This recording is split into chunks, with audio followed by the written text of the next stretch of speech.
Okay, so welcome back, everybody, and we're about to start the second panel session of the day. I hope you enjoyed the networking sessions and that you were able to use the platform to have some interaction.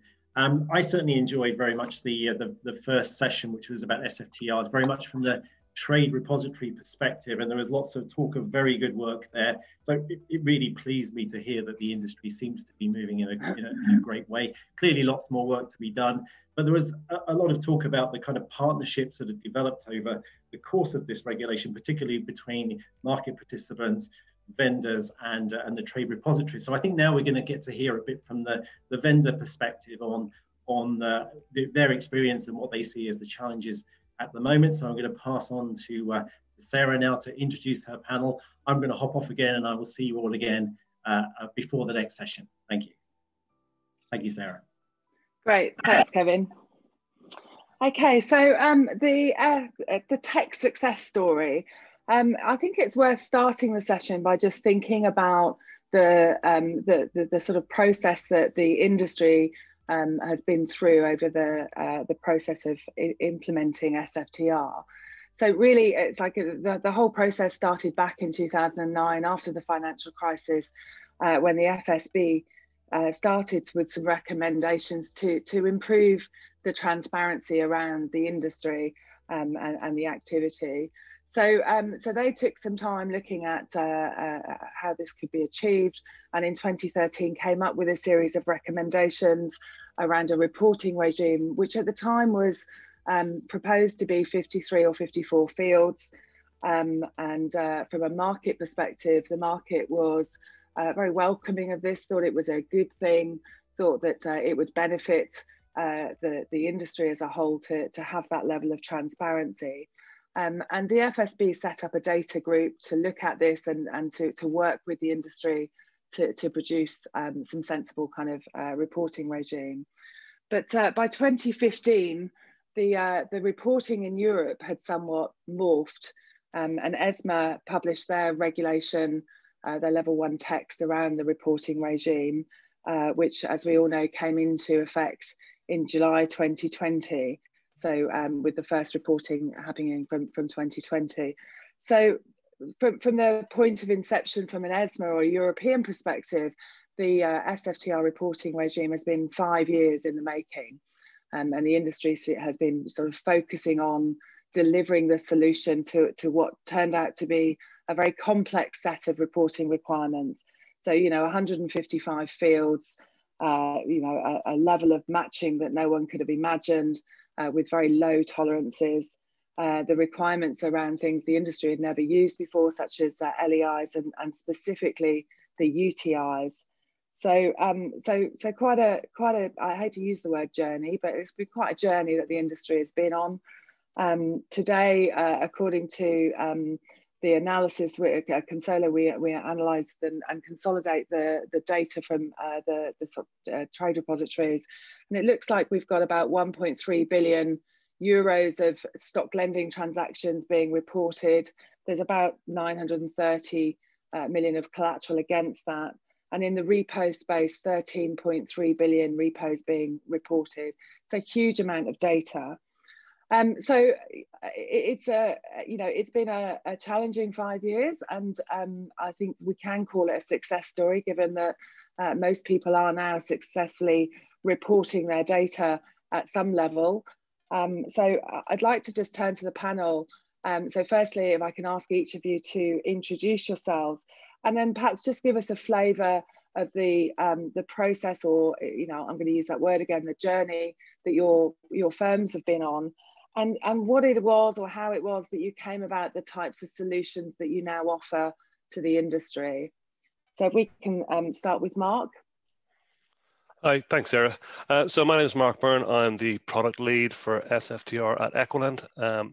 My particular journey, or my first step on this journey, was taking the level 1 and level 2 text, reading those 400 odd pages back in late 2016.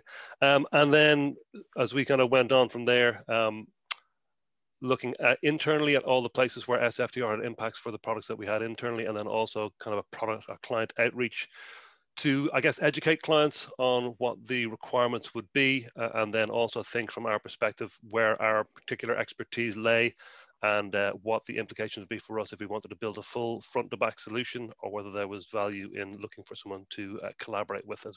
I think we're going to come back to later. Okay, brilliant. Jo, can you introduce yourself and tell us about your journey? So I'm Jo Salkeld. I'm product manager at Market Access, specifically for SFTR. So I joined the firm back in February. I had a wealth of regulatory experience, and I took on the challenge of helping to build out the product for SFTR reporting, obviously helping educate clients, provide consulting services to them on their regulatory reporting. And again, as Mark alluded to, I think we'll touch on our journey, on the rest of our journey a little bit later. And David. Thanks, Sarah. It's a joy to be on something like this and have an excuse to wear a shirt with a collar for the first time in probably 7 or 8 months. Those of you who don't know me, my name's David Lewis. I've been in the market a little over 25 years now in securities finance, and 9 of those at FIS. FIS being that company that perhaps you haven't heard of, but you probably know our brands: Apex Securities Finance, Apex Collateral, Global One, that kind of thing. I don't think it's too far of a stretch to call where we've come from a journey. It's certainly been a journey with some ups and downs. I was involved very early in the data experts group with the FSB, when they were first exploring this idea, and what they were trying to understand, or what they were trying to grapple with rather, was what transparency actually meant. And there were a few people around that table who were literally saying, no, we want transparency. And I kept going back, well, what do you mean by that? What does that look like? And it was quite a journey for them to understand what the original question was. That was the first hurdle they had to cross. What are we actually trying to get out of that? As a company, we've been on quite a journey, because I mean, slightly different to my colleagues on this panel, as a technology provider, in this sphere, what we've had to do is match up the fact that from our 200 plus clients around the world in the securities finance market, all of them operate their business, their part in the industry, almost in a completely different way to anybody else.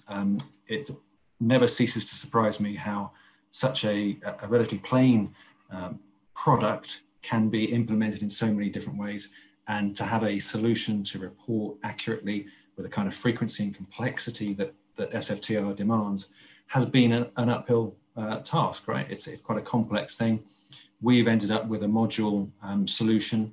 So a module is applied to any one of the products, Global One or Apex, and that allowed our clients to say, look, we can have a very lightweight version, which just adds the necessary data fields for recording at trade input level, and then relying on my colleagues on the screen and many others. I'm sure we'll talk about collaboration and how fantastic that's been shortly, but they may have then passed that data on to an internal organization or a third-party organization for augmenting or adding to that, and other clients at the other end of the extreme who've gone full 100% use of the module, and they're producing their own ISO 20022 reports straight out to a TR. So from a varied start to a varied finish, it has been definitely quite a journey.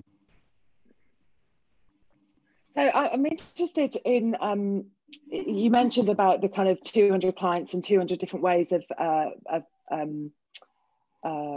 undertaking securities finance trades in the market. So there's no sort of standardized model. Do you think from an industry perspective, we've missed a trick by not producing a standardized solution for SFTR? I think with hindsight, I think that would have been fantastic.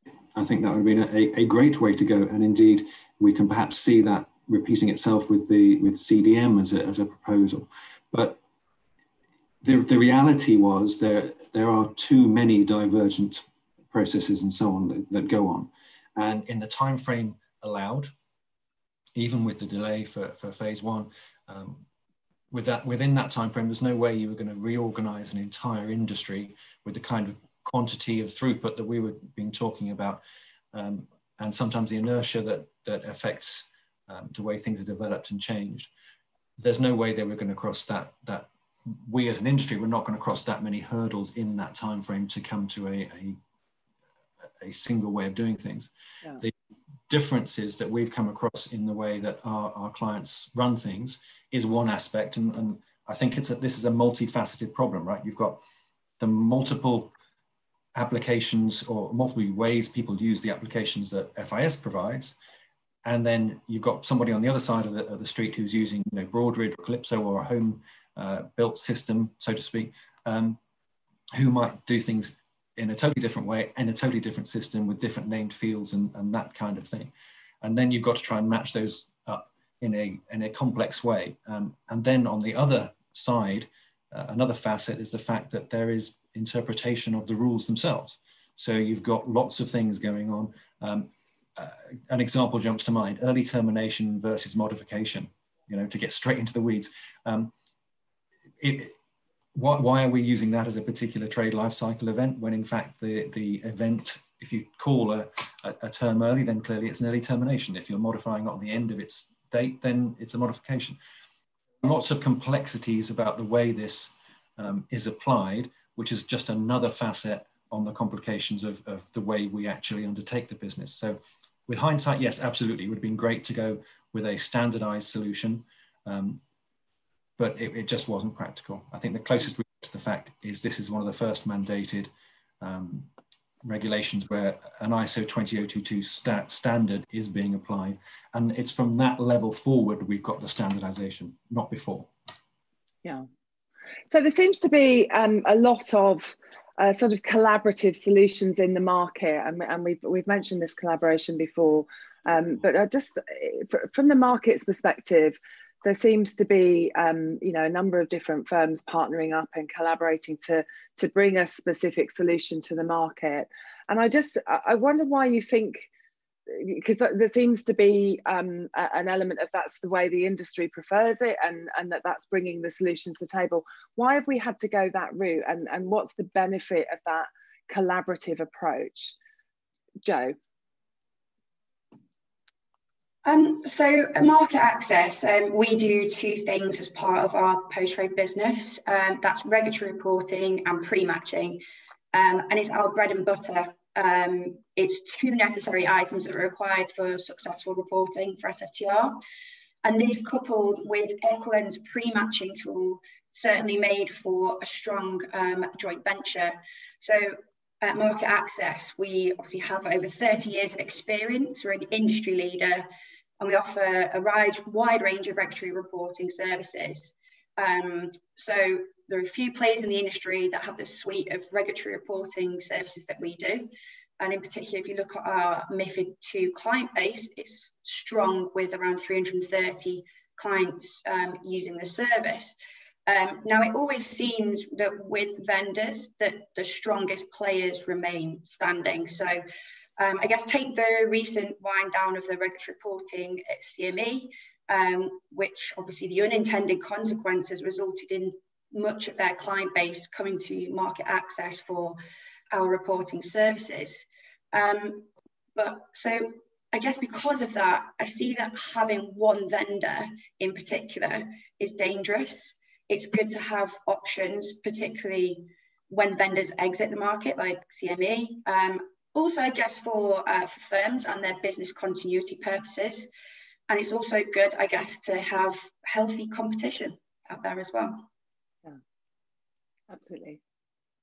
Mark, Sarah, if I could jump in there for 1 sec. I thought it's interesting, as David referenced earlier, you had sort of, I guess when I started out looking at the project, this hope that there's an opportunity to standardize everything, then people would take this opportunity to kind of really review from sort of the start to finish how their business operated.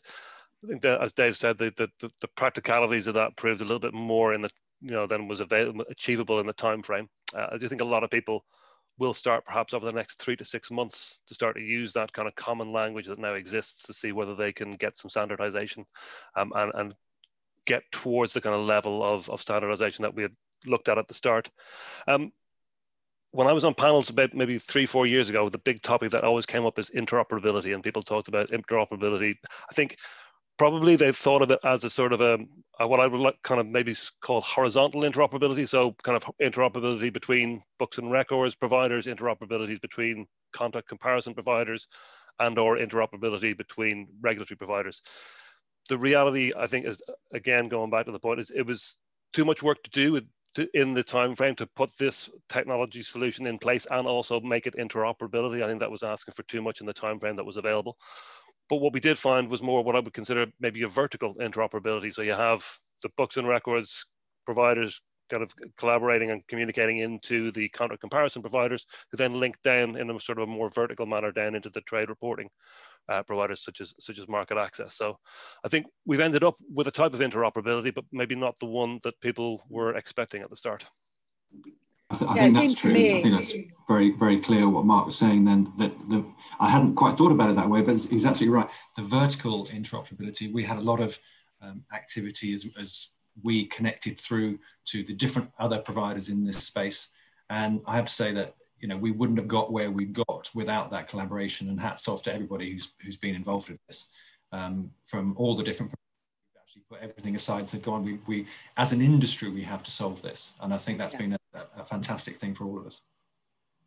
Yeah, I have to say, in terms of the kind of the tech success story, it always seems to me as a non-practitioner, if you like, that the industry has sort of learnt some lessons from other reporting regimes, such as the EMIR regime, identified the complexities very sort of quickly through, you know, the ISLA working groups and the ICMA working groups, and bringing the industry together, but recognising the complexities, both from, as you were saying, David, in terms of the sort of, you know, there's no single model in the market, to the complexities of the data requirements itself, and looked at the lessons from other regimes and brought best of breed, really. So I think, you know, now we're in a situation where within the market there are a number of different solutions, a number of different firms collaborating, and actually there's a solution out there for everybody. So the sort of connectivity into the SFTR reporting regime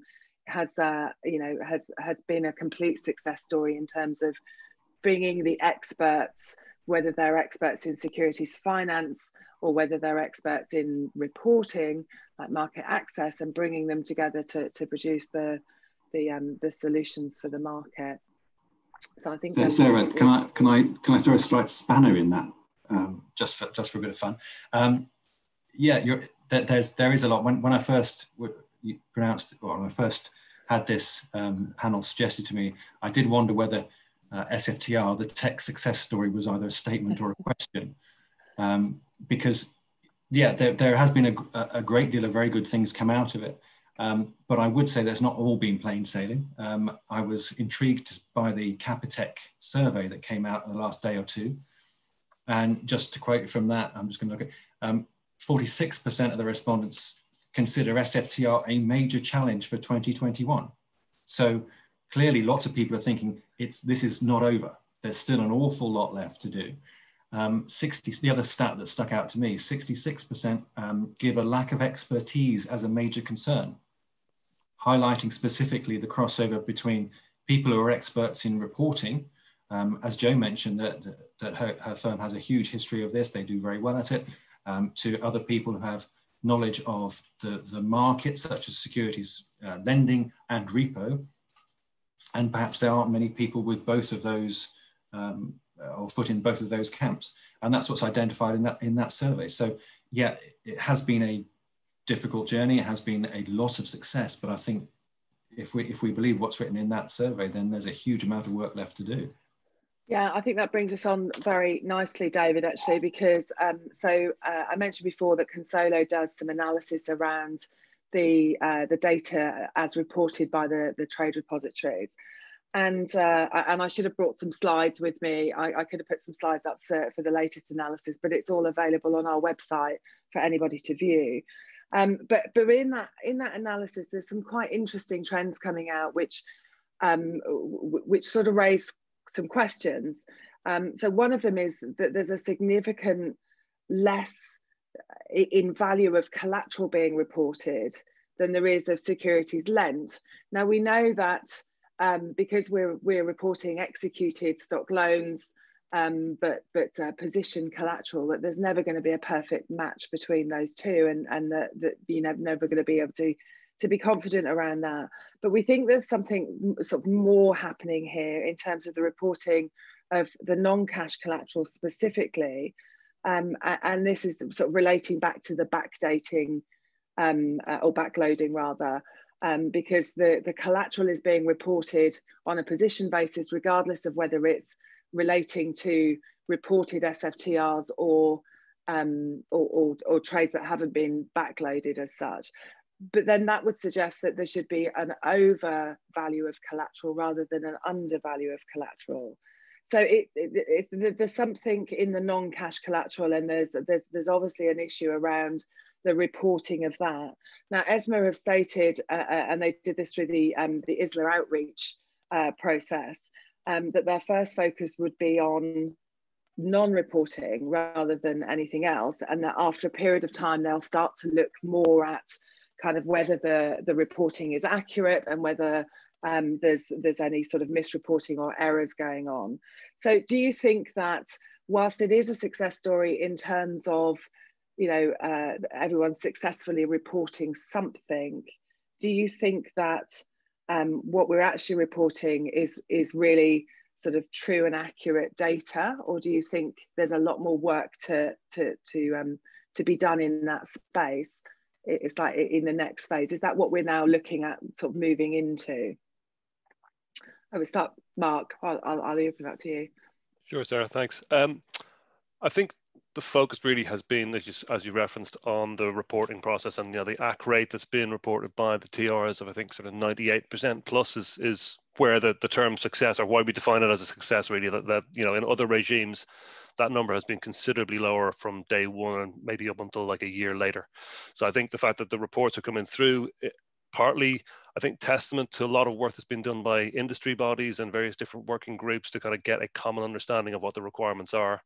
And that data then being, as I said, sent through the various vendors and brought down to the TR. So that is a success. Because we have the phase 3, the second wave and phase 3, depending on how you want to define it, just coming on board in the last few weeks, probably will be maybe early next year before we start to see real detailed analysis of the data quality and what those reconciliation feedbacks are like.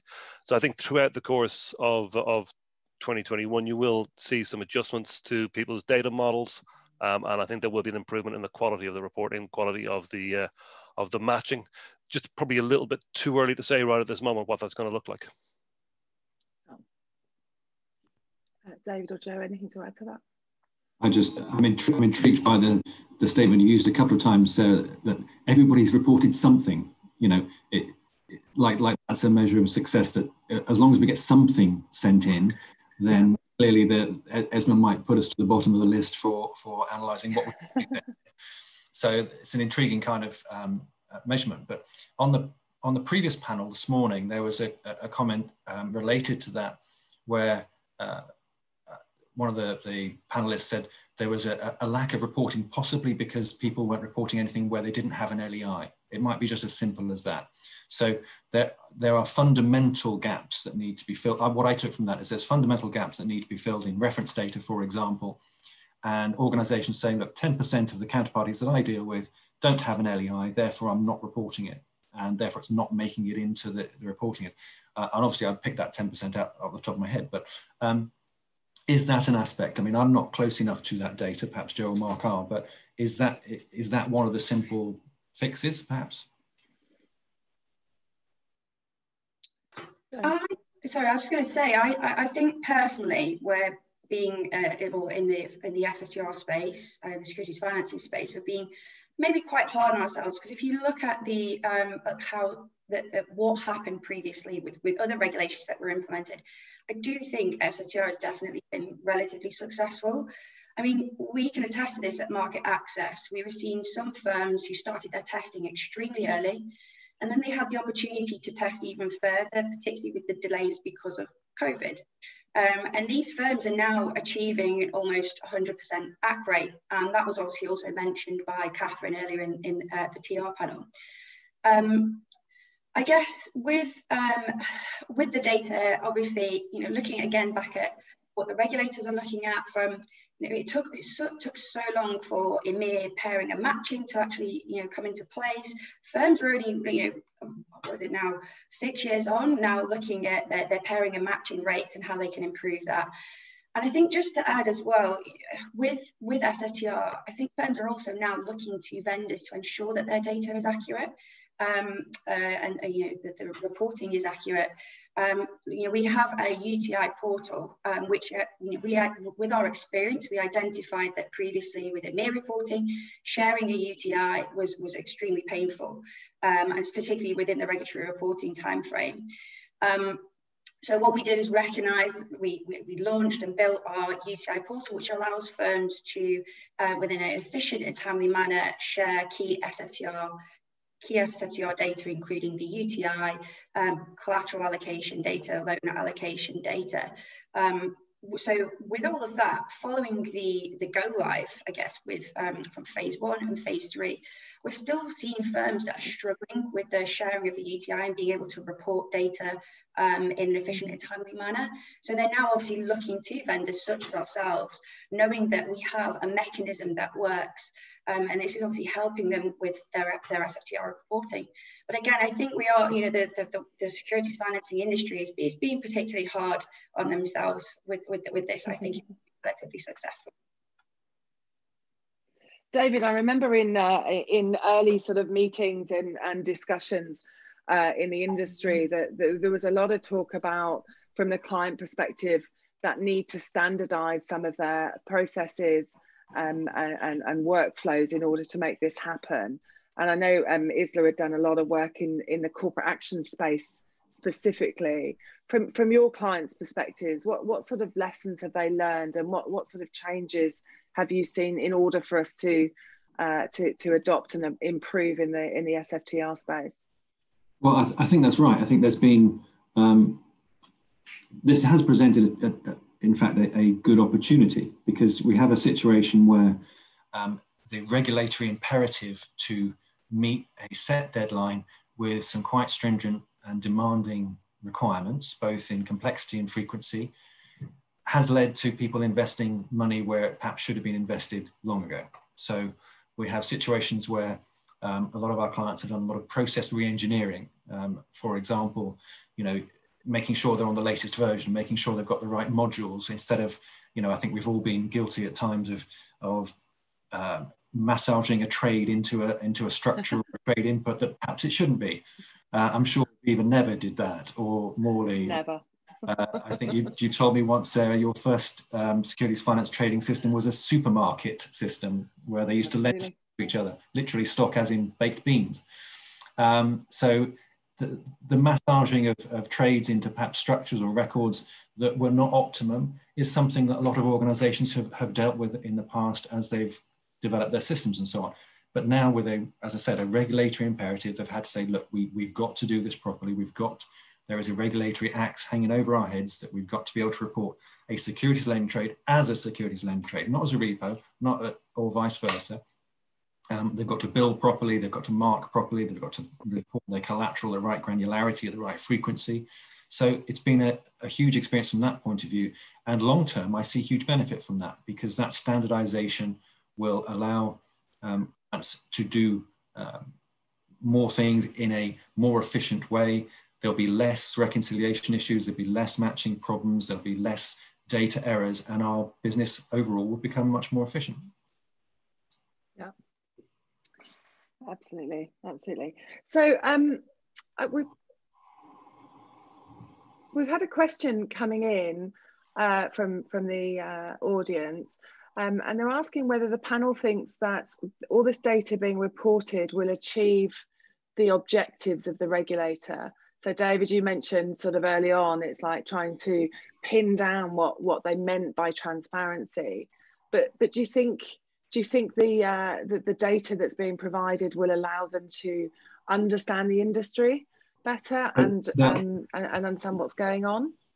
That's a great question, actually. As I recall from those very early meetings, and the regulators were demanding transparency, but not quite understanding what that meant. and it has been a journey to get to them to understand it. But what they distilled over quite a long period of time and quite a few meetings was to understand in very broad terms, and I'm talking FSB level now rather than perhaps individual regulator. From FSB's point of view, they want to be able to understand in very broad terms the movement of pressure, for want of a better word. So they want to understand that perhaps if there's an increase in borrowing from European-based pension funds compared with the last quarter or the last period last year, or the similar period last year, or compared to its peers, does that mean there's a pressure on those markets? Why is that happening and what should we do about it? So they want to understand the broad flows and understand the pro-cyclicality, which I can never say properly, of those interconnected businesses. And another key word that's come out of this is interconnectedness or interdependency. If they can understand these broad flows of liquidity and collateral, then what they're hoping to do is understand where the next pinch point is going to be and perhaps preempt the kind of thing that we saw 10 or 12 years ago with that kind of pinch point of liquidity and problems from that point of view. That's the objective. This data will go some way towards that, but and to quote Mr. Dyson, if you can't measure it, you can't manage it. They clearly need to try and achieve the objective of measuring it. And I think given the comments that we've made in this panel and the one before with the lack of a full picture, the lack of an accurate picture, either they can't do that yet, or possibly an even worse scenario, they're going to try and do it now on the data they've got and run around with their hair on fire going, well, you're under collateralized. There's not enough collateral. The market is clearly lying to us in terms of its security and safety should another default happen. So there's a lot of concern, certainly in my mind, as to where we go next with that data and whether it's really going to meet that objective in the near term. Yeah, I think it's a key area. It's like understanding that data, because I mean, the examples you gave, David, and also the potential of seeing a position being built in the market, which may be a perfectly valid and innocent kind of transaction, but a sort of a domestic regulator jumping on that, assuming that something is happening when in fact it's not, and sort of imposing restrictions on trading against it. I mean, I do think we're a long way off that. Miss the black swan as it's passing by, Absolutely. I think that's a real area. So in terms of, sorry, just on one level, I think it is interesting that even on the data that's being published by the TRs, that kind of amalgamation of data that you referenced at the start, you're starting to see at least some information that previously would have been garnered maybe by an ICMA survey or a survey of the stock lending world, but you're actually getting to see whether that data is complete or not. You're at least getting that first initial view of what some of this data might be. I think as well, just to add to that, we also need to remember the S and F of SFTR, so securities financing. And obviously securities financing data helps to allow for, I guess, better pricing discovery and therefore creates better efficiency. Yeah, absolutely. That's a really good point, actually. I'm interested, so just mindful of the time, I'm interested in your thoughts about other jurisdictions.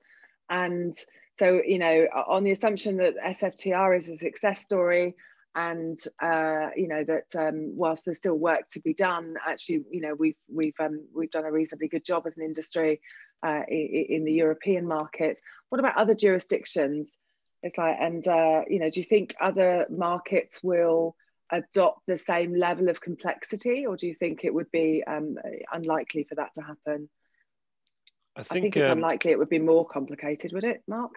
You would hope not. I'm sure they can try. I think when you look back to that FSB report that you referenced previously, that kind of purview is a global view. They're looking for a global regulation model. Obviously, it's been implemented in Europe to begin with. I think there will be some version of it. In terms of the way we've implemented our model, we've tried to future-proof our clients from that by kind of gathering all the data, not just the information that needs to be reported for SFTR, but going across all the various allocations and various levels of data. I mean, it's a little difficult to call. I think the first piece we're going to see of that is Brexit. We're going to see a divergence of some type, as was referenced on the earlier panel. As to when and where that happens, it's probably a little early to say. We will see some divergence in that regard. And I think then you'll find other jurisdictions around the globe might start to put their own version in, maybe fewer fields, maybe less frequent, once a month. But I think you'll end up with a roughly equivalent system being populated around the globe over the course of, it's difficult to say, maybe the next 3 to 5 years. Yeah. I think there could be, it could well be a copy. I mean, I think Mark's right. I think it would be a challenge to see someone get more complicated or more frequent than SF has become. In the same way that I think, as Joe identified, we have learnt a lot from previous regimes and been able to apply that to implementation of SFTR. So for EMEA, for example, and other things that we've learned as an industry, a wider industry, and we've learned those lessons, and perhaps that's part of the success of SFTR's implementation. I think there is potentially still a long way to go with that data and understanding whether that's going to be the right answer and where the other jurisdictions will apply that. They could simply say, well, we're going to copy SFTR. In some ways, that'll be great because we've got all the hard work's done. We've got the structures in place, but some regulators, have in the past shown that they want to go their own way, even just for the sake of it. They're going to make their own mark on this thing and interpret it as they see fit. So we might see, position reporting, which arguably might be easier, but of course is then a different build to what we've done. So it's all to play for, I think, at the moment. Yeah. So one of the results of SFTR is that firms have huge amounts of additional enriched data about their programs. It's like, and this data at the moment is obviously, the focus is on ensuring that the regulators get the reporting requirements, but ultimately as this all moves forward, firms are going to look to see what they can do with that data. Can you see any value to the data internally and how it could be used? And specifically for you, David, in terms of the performance measurements and the performance sort of systems that we have in the securities finance industry, which are long established FIS and IHS markets specifically, do you, sorry, and DataLend, shouldn't forget DataLend with markets, sorry. Thanks, Sarah. But do you think that the SFTR data will change that landscape? And do you think there's a value or a use for that data internally at the firms? Mark, should we start with you? Sure.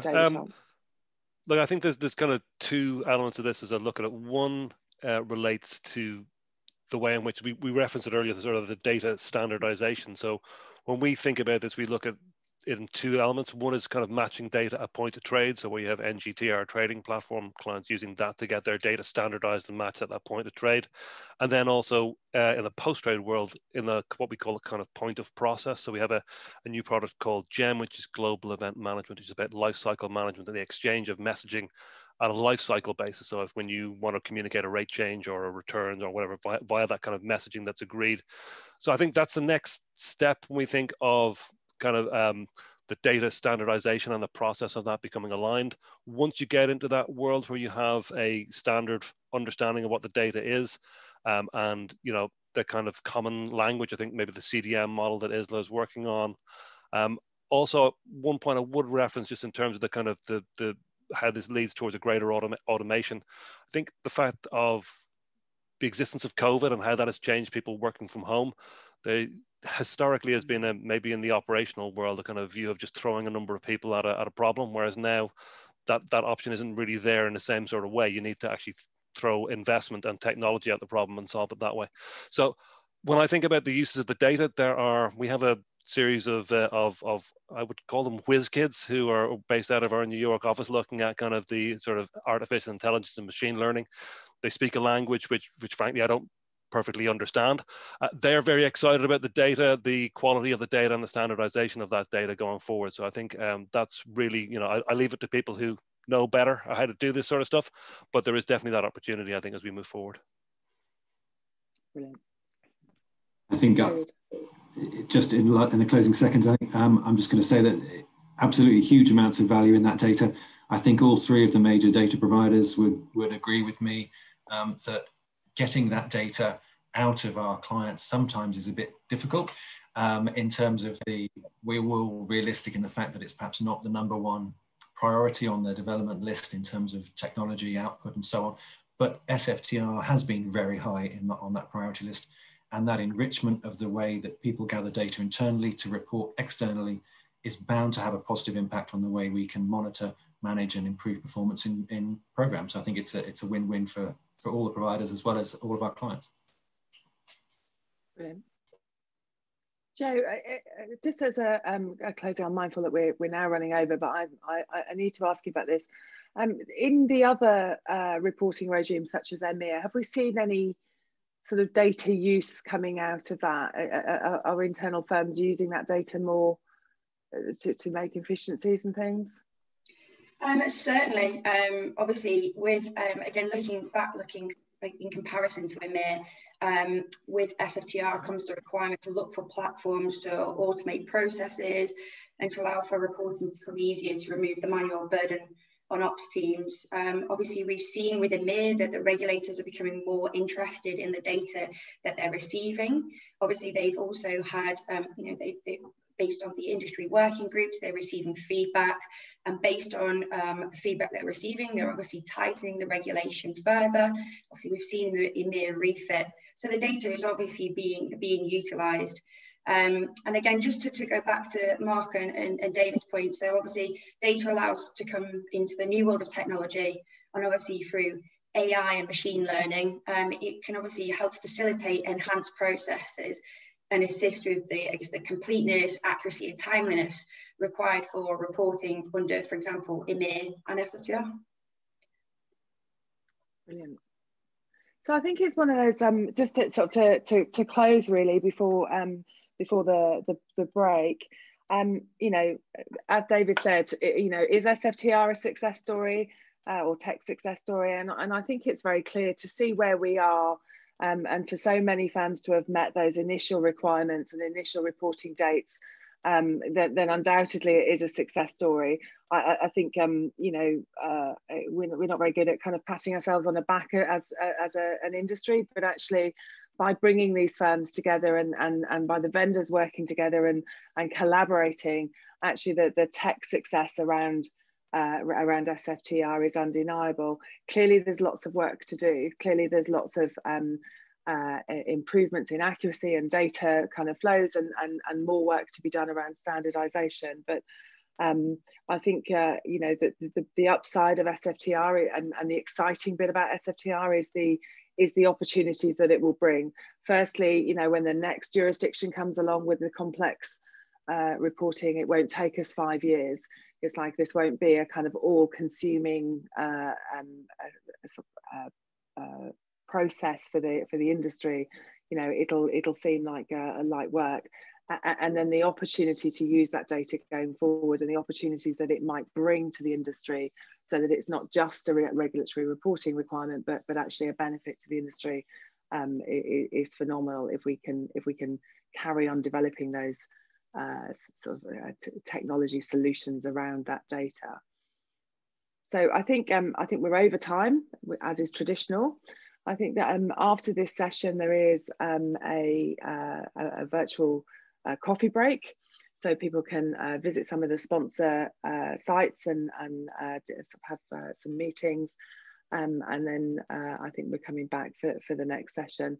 So just remains for me to thank Mark, Joe and David. I hope everyone's found that session useful, and we look forward to the next session. Thanks, Sarah. Thanks, Sarah. Thanks, everybody. Thanks, everybody. Thanks, everyone. Okay. Thanks, everyone. Thanks, Sarah. Bye-bye.